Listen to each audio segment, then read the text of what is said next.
어제 성탄 감사 예배를 드리고 또 바로 이어서 오늘 뒷날이 또 의미 있는 2021년 마지막 송년주일입니다. 이 송년주일 또 하나님 앞에 1년 52주 함께 하시는 은혜를 감사하며 또 사모하는 마음으로 나와 이 자리에 예배하고 있습니다. 예수님께서 이 땅에 오신 것을 기뻐하며 축하하고 감사하는 성탄, 참 의미가 있지요. 성탄에 대한 메시지를 얼마나 많이 우리가 듣고 또 전했습니까? 예수님 오시기 전 예언자들의 예언대로 유대 땅 베들레헴, 작은 마을이지만 그곳에 예수님이 오셔서 우리에게 참 소망이 되신 우리 주님, 그 은혜로 우리가 또 살아갑니다. 그래서 예수님이 오실 것에 대한 말씀, 그리고 십자가 사건, 부활 사건, 다시 오신다는 주님의 말씀, 이 모든 것이 다 믿어져야 됩니다. 물론 지금까지 주님으로 인하여서 예언된 바는 다 믿어졌고, 또 믿음 없는 사람들까지도 예수님이 이 땅에 역사적 인물로 오셨다는 것을 부인할 사람은 아무도 없습니다. 2000년 전 유대 땅에 오신 4대 성현 중에 한 분, 그렇게 생각할지 몰라요. 믿지 않는 사람들은. 그렇지만 우리는 그분이 인간으로 오셨지만 참 하나님이시고 우리의 구원주임을 고백하면서 우리 예수님을 믿고 있습니다.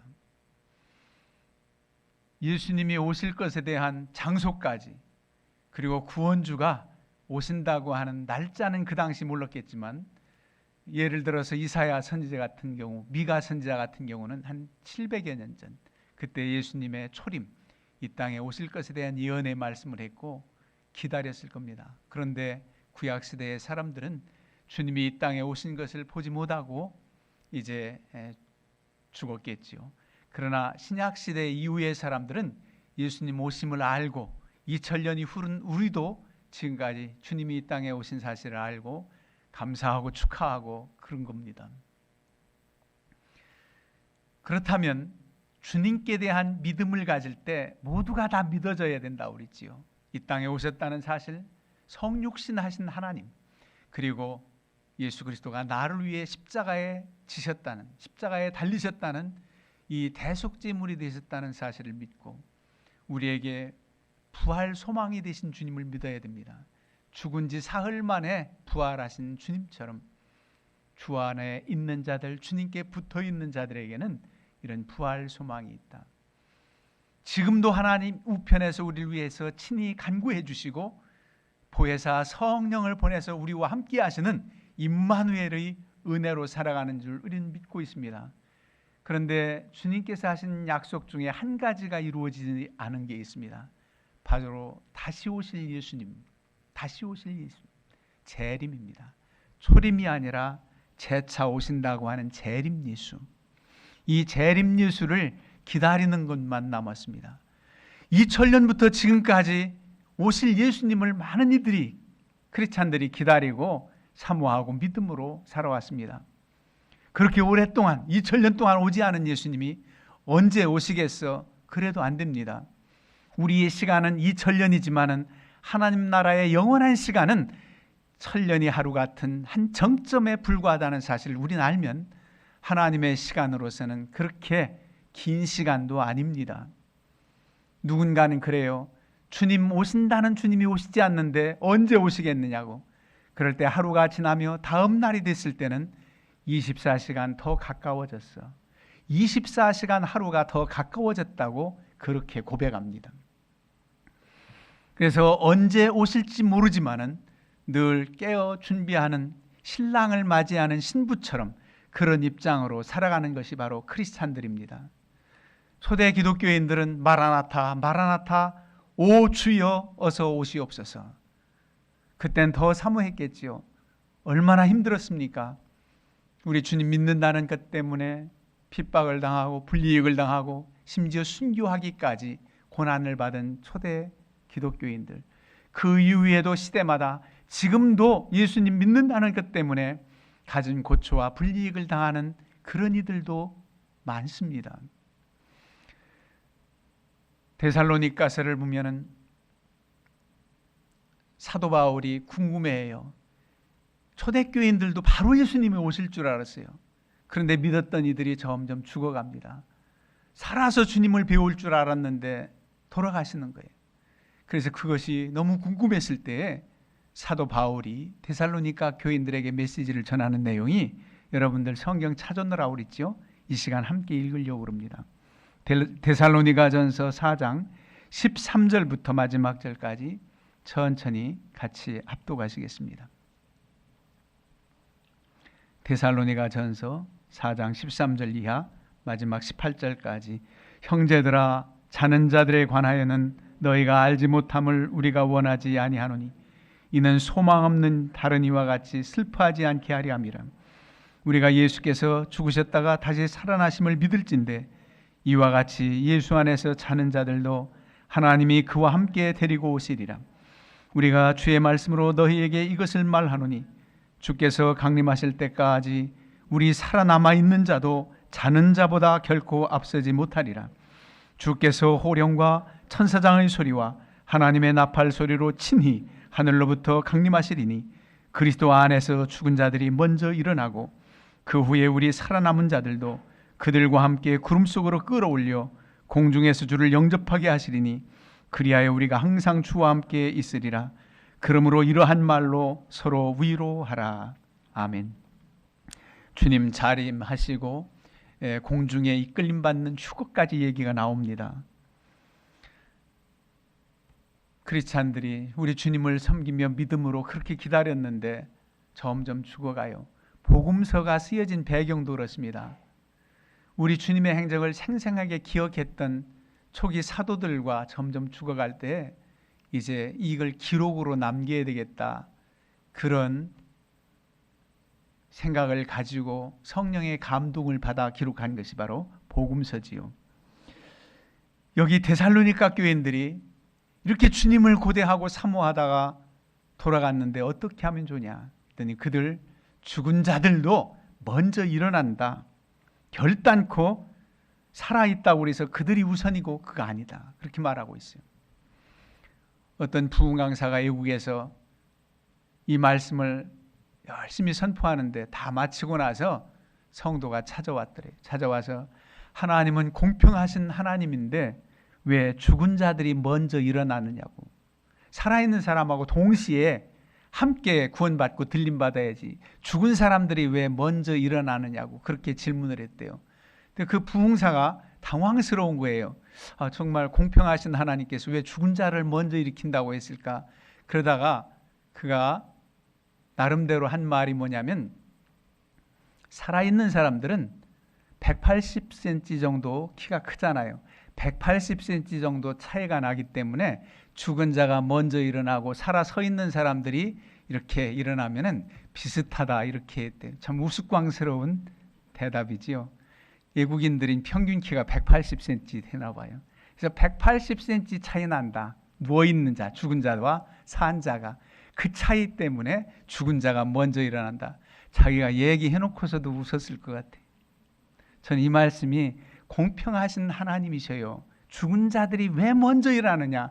데살로니가 교인들은 그렇게 주님을 사모하고 충성을 다하는데 이 죽은 자들은 안타깝다. 우리는 아직 살아있어서 곧 오실 예수님을 기대하고 사모하는데 저들은 어떻게 하지? 그럴 때에 이 말씀을 주신 거예요. 결단코 죽은 자들이 나중에 아니다. 여러분, 공평하신 하나님이시잖아요. 살아있을 때 만나는 자체도 그것도 감사한 일이고, 죽은 자들 주께 충성을 다했지요. 이런 이들이 누굽니까? 오늘 본문에도 그리스도 안에서 죽은 자들이 먼저 일어난다. 주님 안에 있는 자들, 믿음으로 살고 충성을 다하고 심지어 순교까지 당한 사람들, 그래서 죽었다고 그래서 주님 천사장의 나팔 소리와 함께 재림 예수 만나지 못할 일이 없다. 그래서 살아있는 사람들이 나중에 써 있어도 공평하신 하나님은 주님을 위해 핍박받은 죽은 자들을 먼저 일으킨다고 하는 것이 공평하지 않습니까? 그야말로 공평하신 하나님이시죠. 여러분, 이런 소망이 우리에게는 있습니다. 올해보다는 내년에 대한 소망이 있을 거예요. 지난해보다 올해가 좀 더 나을까 했지만 여전히 코로나 팬데믹으로 온 세계가 지금 어려워하고 있습니다. 그래도 내년에는 좀 뭐가 낫겠지. 내년에는 극복할 수 있겠지. 더 좋은 백신이나 아니면 치료약, 아니 하나님께서 물리쳐 주신 어떤 역사, 감기 정도로 좀 약화될 수 없을까? 그런 기대를 하고 있겠지요. 우리 바람입니다. 우리가 살아가면서 정말 이게 약한 문제가 아니에요. 큰 문제예요.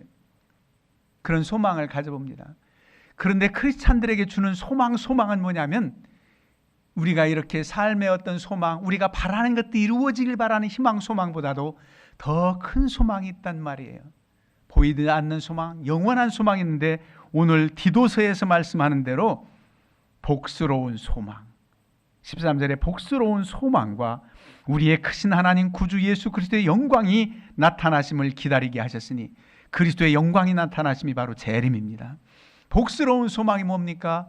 구원받은 자들에게 주어는 영생의 소망, 아버지 나라에 대한 소망이에요. 이게 보이지 않는 소망입니다. 이 영생의 영원한 생명을 주시는 이 소망을 우리에게 주셨다는 거예요. 세상에서도 보통 사람들이 바라는 육신적인 소망마저 끊어질 때에 아무런 의미가 없다고 그렇게 말해요. 이를 키엘케고로는 절망에 이르는 것은, 절망은 죽음에 이르는 병이다. 죽음에 이르는 병이 절망이라고 그랬는데, 우리는 이 세상의 소망, 그것이 없어서 절망하고 그런 차원이 아닙니다. 영원한 소망, 아버지 나라에 대한 영생의 소망을 우리는 가지고 살아가는 하나님의 자녀들입니다. 그래서 이 땅에서 어떠한 바라는 소망보다 더 의미 있는, 바로 가져야 될 그 소망을 바라면서 우리는 살아가고 있습니다. 그 은혜를 우리 믿음의 사람들에게 주셨어요. 그래서 항상 깨어있고, 항상 바라는 소망, 주님 오실 날을 기다리는 신랑을 맞이하는 신부처럼 그런 자세로 살아가는 것이 무엇일까? 오늘 디도에게 사도 바울은 부탁합니다. 이 디도라고 하는 제자는 사도행전은 나오지 않아요, 이름이. 그렇지만 바울 서신에는 13군데나 나옵니다.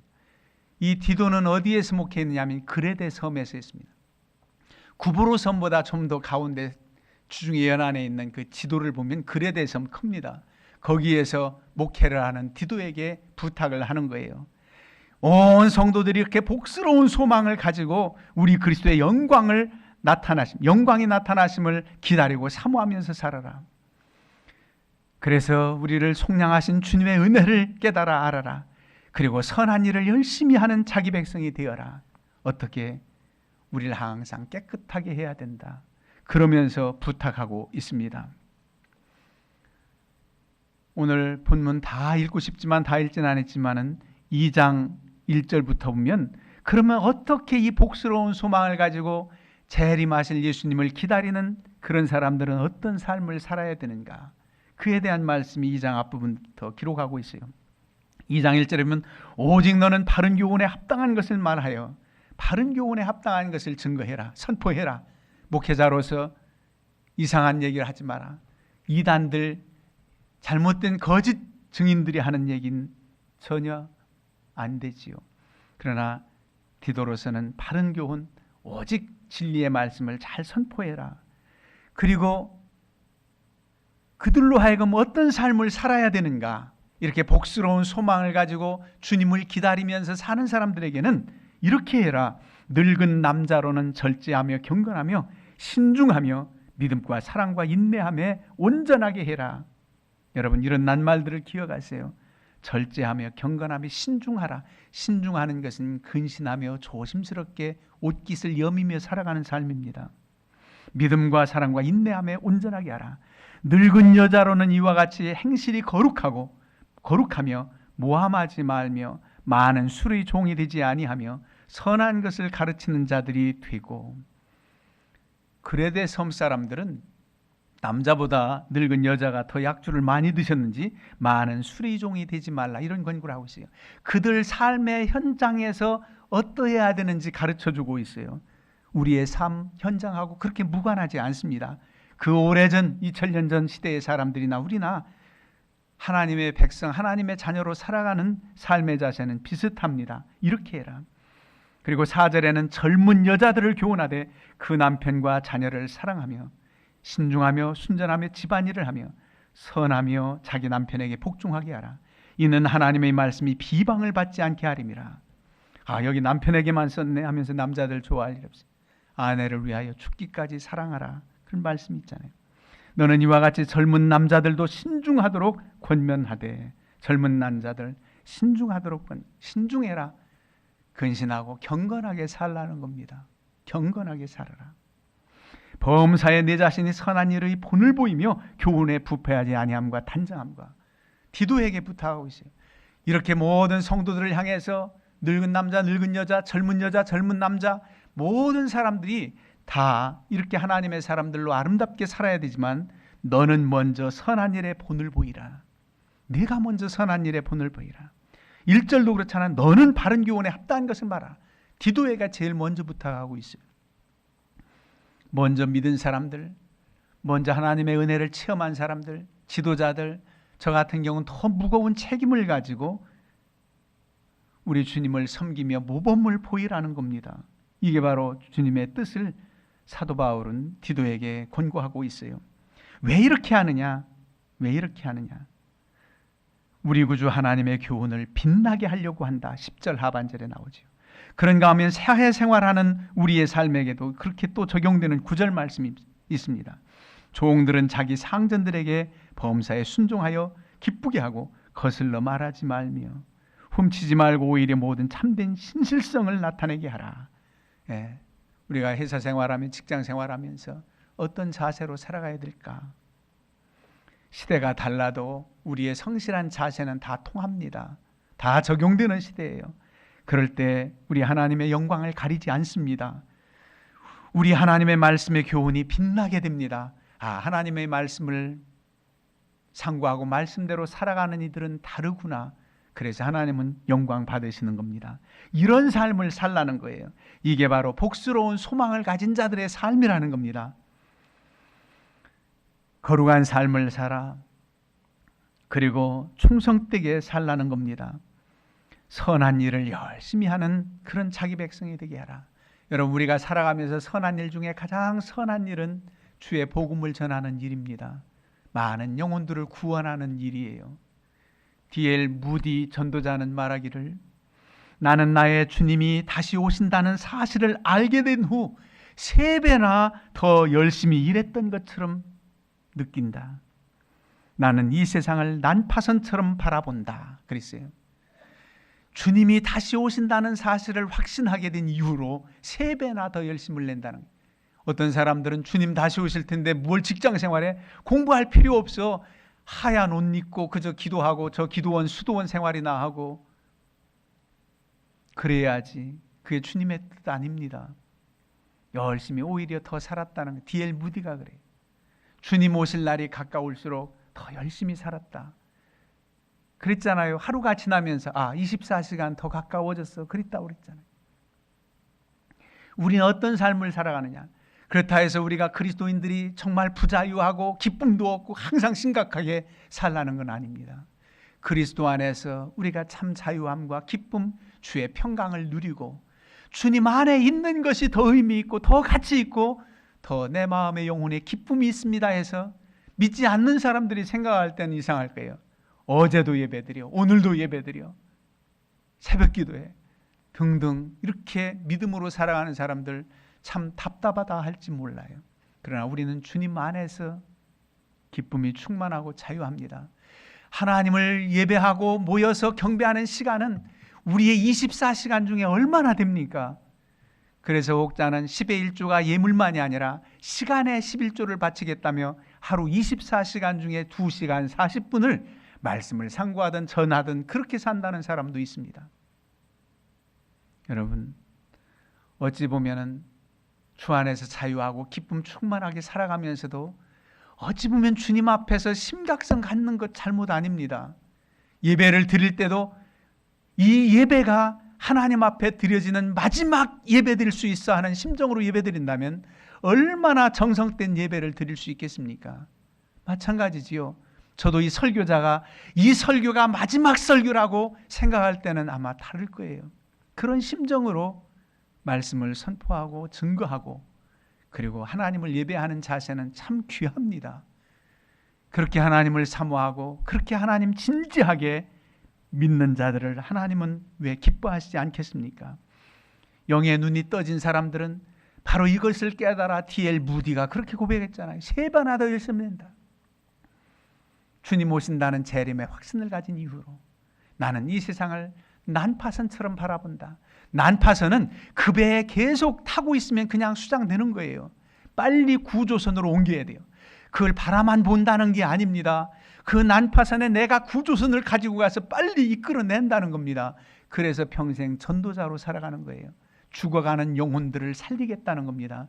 이보다 더 선한 일이 어디 있겠습니까? 그리고 여러 가지 우리 삶 속에서 하나님이 맡겨주신 선한 일들, 수신제가 치국 평천하 그러잖아요. 우리 가정부터 남편에게, 아내에게, 우리 자녀들은 디도서엔 기록하지 않아서 없나요? 자녀들은 주의 훈계와 주의 말씀으로 양육하고 기도하면서 하나님, 내가 이 어린 자녀를 24시간 다 지킬 수 없으니 이 아이의 영혼과 모든 것을 주님이 지켜주옵소서. 그런 심정으로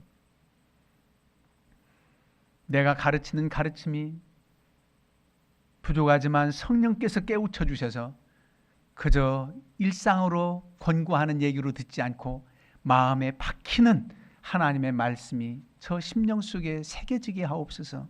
그런 심정으로 우리 아이들을 지도해야 될 것입니다. 그래서 하나님의 사람들, 우리는 정말 소망이 있습니다. 영원한 소망. 그 소망은 영생의 소망이고 죽음이 끝이 아니에요. 영원한 세계의 관문입니다. 어떠한 죽음이라 할지라도 우리 주께서 다시 살리시는 신령한 몸의 부활은 문제가 없습니다. 문제가 없어요. 초기 기독교인들은 잘 몰라서 꼭 시신을 매장했다가 부활의 때에 일으킴 받는다는 생각을 했어요. 세월이 지나면서 문화가 달라졌지요. 우리 한국 기독교인들도 화장하는 걸 되게 꺼려 있습니다. 화장하면 불태워져서 어떻게 부활해? 여러분, 하나님의 능력을 제한하지 마세요. 수장이 돼가지고 물고기의 뱃속에 들어가 배설물로 나왔을지라도 우주선을 타고 가서 온몸이 산산조각 시신을 찾을 길이 없을지라도 화장해서 불탄 재가 됐을지라도 이 땅에 하나님의 뜻으로 말미암아 존재됐던 그 사람의 신령한 몸의 부활은 하나님의 능력으로서 가능한 줄 왜 못 믿으십니까? 문제가 없어요. 어떠한 장례를 치르든 어떠한 죽음이든 우리 하나님 앞에서 이런 능력의 하나님을 믿고 신령한 몸으로서의 부활을 또한 사모합니다. 우리의 육신은 쇠약해서 나이가 들고 점점 더 연약해지지만 그때에는 우리의 모든 눈물을 씻기시고 모든 부자유했던 우리의 몸을 자유케 하시고 영육간의 신령한 몸으로서 부활하는 그 사모하는 마음 우리가 넘쳐야 됩니다. 하나님의 사신 그 능력의 하나님, 그 하나님을 온전히 믿고 내가 구원받은 사실에 늘 기뻐하고 저 난파선에서 어찌할 바 몰라 죽어가는 영혼들을 살리는 선한 일에 또 주님 기뻐하시는 일에 여러분들의 삶의 현장에서 주의 교훈이 빛나도록 하나님 영광 가리지 않도록 성실한 삶을 살아서 믿는 사람들은 무언가 다르다고 하는 그런 이들을 그런 칭송을 받기를 주님의 이름으로 축원합니다. 아멘.